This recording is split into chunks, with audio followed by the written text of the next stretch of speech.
It's always good to begin the morning with a little saxophone music, isn't it? We thank Brian and Kelsey for sharing their musical gifts with us this morning. We have had some wonderful music this semester. I'm glad that the cold hasn't kept you away this morning. And we're glad that you've gathered with us for this moment of reflection. I'm happy to introduce Nancy Luberoff, our director, our Hillel Director for the last 5 years, maybe six. This is your 6th year. Nancy has really built the Hillel here at Elon, a marvelous community of students and faculty honoring all things Jewish and educating us all. And I really am thankful, Nancy, for your presence with us on the team at the Truett Center and here at Elon. You make a big difference in our community, and we're glad to hear from Nancy this morning. The title of her talk to us this morning is Matsu Me, Encounters with the Taiwanese Deity. And I think you have some pictures that you're going to want to keep track of as she speaks to us this morning. So, Nancy, I'm going to turn it over to you.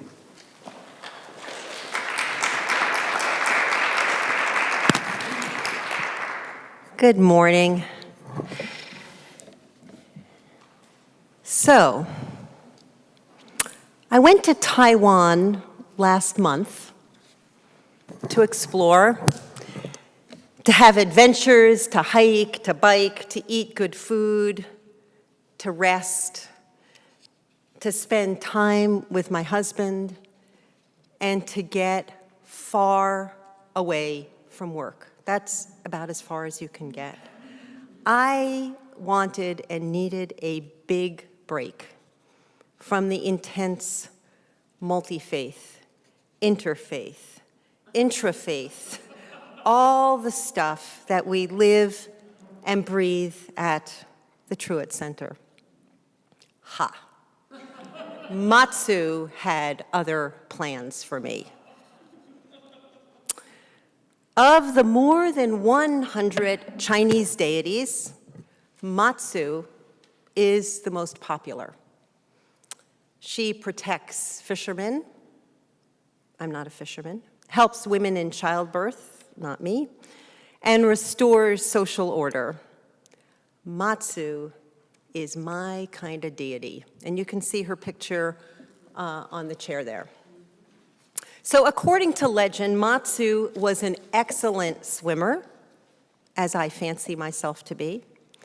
She wore red garments while standing on the shore and guided fishing boats home even in the most harsh and dangerous weather. One story says that she died in the year 987 at the age of 28 when she climbed a huge mountain all by herself and flew to heaven and became a goddess. Another version of the legend says that she died when she was 16 of exhaustion after swimming far into the ocean to try and rescue her father. She was bold and brave and strong, and she is loved by the Taiwanese like no other deity. She has a formal name, but Matsu in Chinese is sort of like granny. It's a term of affection. So I'd heard of Matsu, and I'd read about Matsu, but I'd never met her. And I didn't expect to meet her because when you go into the temples, the deities are there, but they don't have labels. You know, they're not lined up, this is Matsu, this is so-and-so, this is the goddess of this is the goddess of that. So in Hualien, it was a deity's birthday. I never learned which deity it was because there was no sign telling me who it was, and there wasn't anybody speaking English who could explain. And the tables and every surface in the temple were impeccably and meticulously laid with mounds and mounds of wrapped and packaged food. There were beautiful cakes and pastries. There were platters of absolutely unblemished tropical fruit, pickled and preserved plums, tofu, mushrooms, bags of chips. There were many 2-liter bottles of soda, there were packages of cigarettes with matches next to them, and there were bottles of liquor. You have to understand, this is not just on one table. This is like on every surface in the temple, and outside they had tables set up. And I'm ashamed of myself, but I looked at this and I thought, this is pretty weird. What a waste. Bringing food to deities for their birthdays, and I thought, where does this food go at night? Do the monks eat it? Do people come at night and eat the food? Do the Taoists really believe that the deities are going to have a feast tonight and eat all this food? Like, what's up?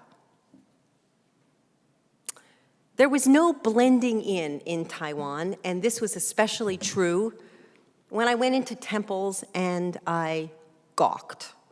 I was a stranger. I was very far from home. I was a visible outsider, and everybody knew I was an outsider except for Matsu. So this is the story of how, with Matsu, I was momentarily transformed from an outsider to an insider. So as an outsider, perhaps you could say I was an interloper.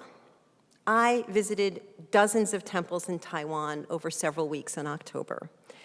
I stared at the businessmen who would go outside to the booth and buy these brick-sized piles of fake money, big piles of fake money, and then they would promptly walk into the temple and throw these big piles of fake money into the incinerators at the temple. I stared. I gaped at the monks and nuns who very solemnly processed through the temple, chanting, right, very solemn, but every one of them had a microphone. They each had a portable microphone. I sort of gaped at that. I choked with the smell of the burning incense. You know, you realize you can go into a temple, you know, the size of this, and there'll be 500 sticks of incense burning. I gazed at the puppets who were singing opera on portable stages that popped up out of the back of vans for Chinese opera celebrations as part of the celebration of deities' birthdays. And then there were, of course, the feasts. At one time in my life, I was a very serious student of comparative religion. But here I was, gawking, and asking the kinds of questions I'd expect of a young child. Kind of a mixture of wonder and skepticism. Kind of like when I was a kid, and at the Passover Seder, we would open the door for Elijah. And while I was opening the door, voila, I would return to the table, and Elijah's cup of wine had been drunk. It was gone. Of course, I kind of knew that Elijah hadn't really come into our dining room, and really, how could he possibly drink an entire goblet of wine at thousands of homes in one evening? And how would he have even known that our house was Jewish? Did my parents think I was stupid? But I played along. And then I think of my friends who played along when their parents put out cookies and milk for Santa Claus on Christmas Eve.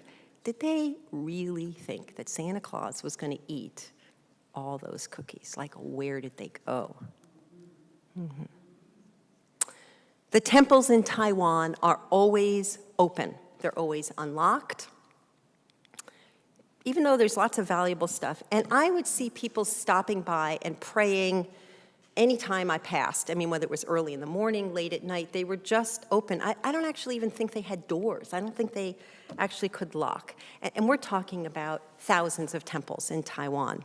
Unlike mainland China, where religion was suppressed for decades. In Taiwan, it has flourished. In the past decades, there's been a huge increase in the number of temples. And you find them in the most unexpected places.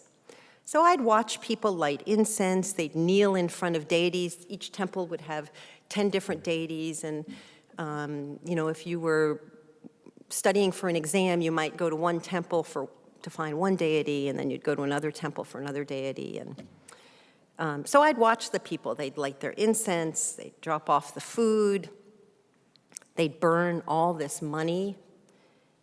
And these acts of faith and prayer were both very, very personal, and they were profoundly public. Deeply personal and profoundly public. So I want to stop here and tell you something I have never said out loud. I don't pray. I don't pray. I bless, I express thanks, I experience holiness and joy. I am frequently overwhelmed with emotion and spirit. Did you see me in this room at Yom Kippur services back in September? And it might have looked like I was praying, but actually I was thinking. I was looking at people. I was looking at what they were wearing. I was looking out the windows. I was enjoying the music. I was listening to Jeff and Katie. I was watching them. I was watching their children, and just really felt the joy of community and friends. But I wasn't praying. So it was my last day in Taiwan, and we were on a long bike ride along the coast, and we would just go out and wander. Like, we didn't have a map or a guide or an itinerary. We had GPS, so we could go any place we wanted and know that we could get back. So here we are, kind of out, we're already 20 miles from town, and we see this huge temple in the distance with the garish and distinctive colors of a Taoist temple. So the Buddhist temples are more subdued. The Taoist ones, animals and creatures and dragons and bright colors and all of that. So we parked our bikes. Of course, for me, the temples are like Pied Piper. Like, I see a temple and it's like, I've got to go there. Of course, Bruce is a little bit like, oh, God, no. But anyway, so we parked our bike. Of course, we didn't have to use our locks, even though it was a really good bike and we'd rented it, because we knew that nothing would happen to our bikes outside of a temple. And like we had literally dozens of times before in the previous weeks, we wandered through the rooms and halls of the temple, staring, gaping, gawking, choking, wondering. I went to the information table. It was a big temple, so they had an information table. This was pretty unusual. There really wasn't any information in English, and he didn't speak English, but he was able to tell me the magnificent black deity right there in the middle of the temple was Matsu. Matsu. I wasn't looking for Matsu. It's not like, I had a brochure that said, here's where you go to get to the Matsu temple. There was Matsu. And you can see a picture of Matsu on your paper there. That's Matsu. We walked over to a rack. I don't know what you call it, a prayer pole, which was covered with tiny prayer boards. And again, I don't even know if that's what they're called. If someone here knows what they're actually called. Do you know what they're called? They're covered with these tiny prayer boards. And these prayer boards had little ribbons, and they were hanging every place in this temple. So not just in like designated hanging places, but there'd be like thousands from here, and they'd be dangling off the chairs and off there. Every possible surface that you could hang something from had these prayer boards hanging. And we didn't know if it was kosher, but we started looking at the individual prayer boards. There's nobody else doing this, so. But we actually found when we visited the temples, nobody really, it's not like sometimes when you visit cathedrals and you do something and someone goes, shh, or don't go there, don't touch. It's just kind of like anybody could come, I could do whatever I wanted, and people would be very friendly, they'd actually give us things, and anyway, we started looking at these individual prayer boards with their beautiful calligraphy, and there were a couple of very small drawings. I don't know if you can see that in the picture. It's some little like stick figures, can you see? This was a picture we took. And we assumed that the prayers would all be in Chinese, but they weren't. Interspersed among the thousands of prayers in Chinese were prayers in English, in Hebrew, in Spanish, French, and we started to read some of the prayers that we could. Please heal my mother. We have tried to get pregnant for 6 years. Please help. I am looking for love. I'm lost. I can't seem to find my way. And for the first time, we considered writing our own prayers. I was really scared to write a prayer or a wish, but I was actually more scared about what would happen if I didn't write a prayer or wish. What if Matsu really could help us? What if Matsu really listened? And so silently, my husband and I each contemplated what we might write. And by the way, I was also thinking, like, what happens to these prayer boards at the end of the night? They can't be collecting them for 10 years. They must take them someplace. Do they recycle them? Does anybody read them? That part was there too. But I thought about it, and I thought, what are my deepest longings? If I had to write down one prayer, what would I pray for? And I am not exaggerating to tell you that I was trembling. And even my stoic husband was trembling a bit. And in that moment, we went from outsiders and gawkers and observers to insiders. The piles of money and the piles of food and the paper money being burned and the smoke and the incense didn't matter. We were in the presence of a mysterious power. And I know this is how many Jews feel at the Kotel, the Western Wall in Jerusalem. But neither my husband nor I had felt the power of a deity, nor the need to pray at the Western Wall. And I hadn't expected that it would be my heart that would lead me to see the beauty and meaning in another's faith in such a deeply personal way. I had thought it would come with my head.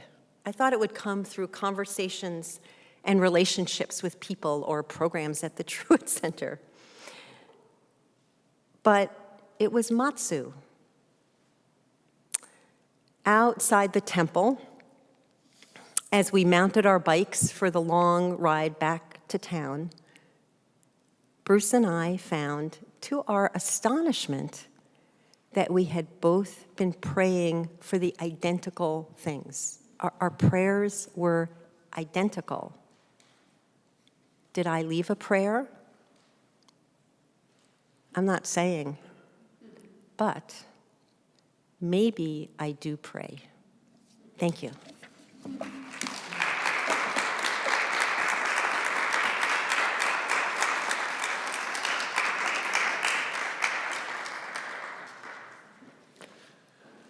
Thank you, Nancy, for your heart and your head and all of you in opening yourself up and sharing with us this morning. It was a delight. I just want to share with you all a couple of things. One is to tell you that you were invited right back here this afternoon at 1:30 for a service of remembrance and prayer for those in the Philippines. We'll have some reflections from different traditions and have an opportunity to light candles if you wish. That's at 1:30.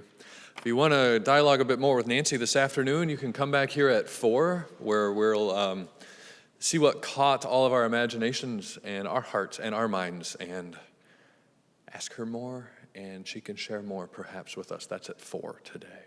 And you all got a wedding invitation as you came in for a mock wedding on Monday evening. Once again, I want to thank Brian and Kelsey for their music this morning. They opened this morning with Adagio from Sonata 1 by J.B. Lole, and they'll conclude now with Allegro from Duetto number 1 by Mozart. Thank you all for being here. There's coffee and donuts and fruit as we exit, and I leave it to the two of you.